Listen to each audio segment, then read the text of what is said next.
생명의생카 이용훈 목사입니다. 주 안에서 평안하신지요?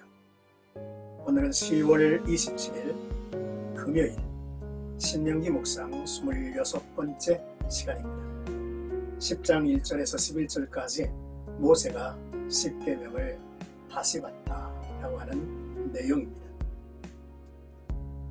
하나님은 범죄한 이스라엘 백성을 위해 다시 한번 기회를 주시죠. 그리고 하나님은 다음 세대를 세우시고 사명을 이어가게 하십니다. 먼저 1절에서 5절까지는 순종하는 모세의 모습을 볼 수 있죠. 신명기 9장에서 이스라엘 백성이 범한 엄청난 죄를 지적했죠. 모세가 시내산에 올라갔을 때에 금송아지 우상을 만들고 섬긴 일입니다. 그 일로 모세는 하나님께 받은 십계명의 두 돌판을 깨뜨렸죠. 하나님은 모세의 철저한 회개와 중보기도를 받으셨습니다. 그리고 모세와 이스라엘 백성에게 다시 기회를 주시죠. 처음과 같은 두 돌판을 다듬어 만들고 나무괴 상자를 하나 만들게 하고 모세를 다시 산으로 올라오라고 하셨습니다. 모세가 처음에 하나님께 십계명을 받을 때는 하나님이 산에서 친히 준비해 주셨습니다. 모세는 십계명을 받는데 아무런 수고를 하지 않았죠.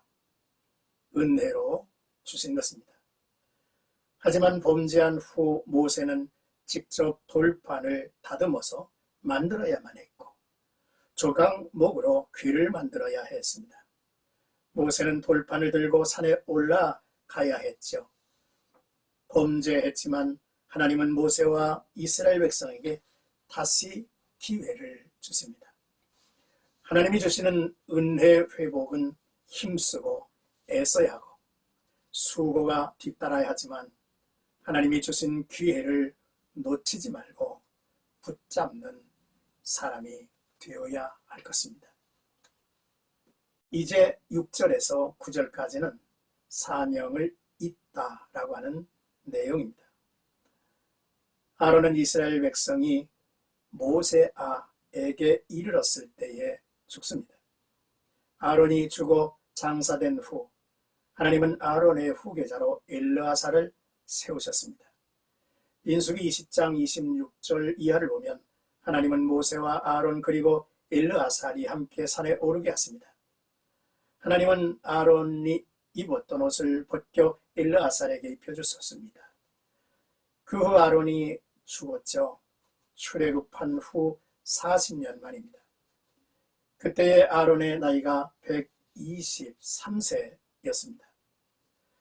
출애굽 1세대가 죽었지만 하나님은 2세대를 세우셨죠. 제사장의 직임이 끊어지지 않게 하셨습니다. 뿐만 아니라 레위 계통의 사람들을 구별하여 세우시고 제사장을 돕게 했죠. 본문에서는 특히 레위 지파를 세운 이유에 대하여 설명합니다. 레위 지파 사람들은 하나님의 언약궤를 메어야 합니다. 그리고 하나님 앞에 서서 하나님을 섬기는 일을 해야 합니다.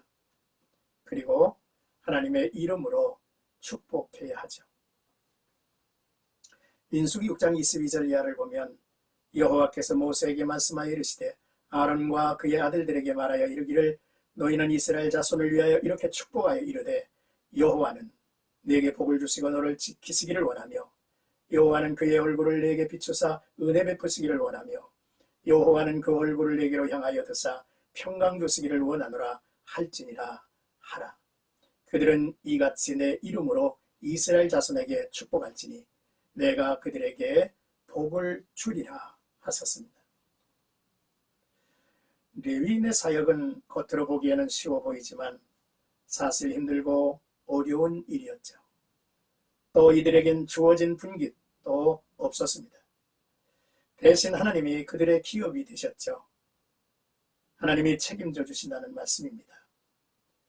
이처럼 주의 나라에 다음 세대를 일으키시고 사명을 잇게 하시는 하나님을 바라보고 우리 자녀들 또 후대들에 대한 관심을 크게 가져야 할 것입니다. 끝으로 10절에서 11절은 그때에도 여호와께서 내 말을 들으사라는 내용입니다. 모세는 처음 산에서 하나님을 대면했던 같이 40일을 산에 머물죠. 모세는 이스라엘을 향한 하나님의 진노를 진정시키기까지 회개하고 중보의 기도를 했음을 설명하는 내용이죠. 하나님의 응답이 있었음을 말합니다. 그때에도 여호와께서 내 말을 들으사 너를 차마 멸하지 아니하시고 여호와께서 내게 이르시되 일어나서 백성보다 먼저 길을 떠나라. 내가 그들에게 주리라고 그들의 조상들에게 맹세한 땅에 그들이 들어가서 그것을 차지하리라 하셨느니라 라고 했습니다.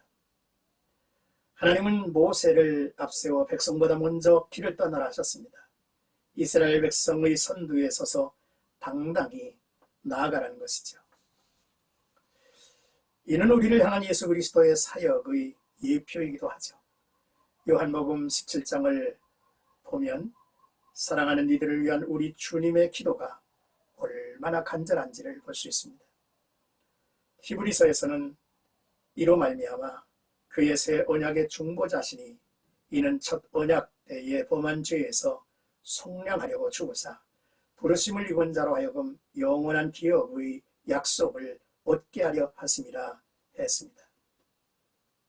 우리에게는 중재자가 필요합니다. 선지자 이사야는 하나님의 마음을 전하죠. 하나님은 사람이 없음을 보시며 중재자가 없음을 이상히 여기셨으므로 라는 말씀을 하십니다. 이어서 이사야는 여호와의 말씀이니라 구속자가 시온에 임하며 야곱의 자손 가운데서 주의 가를 떠나는 자에게 임하리라. 여호와께서 이르시되 내가 그들과 세운 나의 언약이 이러하니 곧 내 위에 있는 나의 영과 내 입에 둔 나의 말이 이제부터 영원토록 내 입에서 내 후손의 입에서와 내 후손의 후손의 입에서 떠나지 아니하리라 하시니라. 여호와의 말씀이니라 했습니다.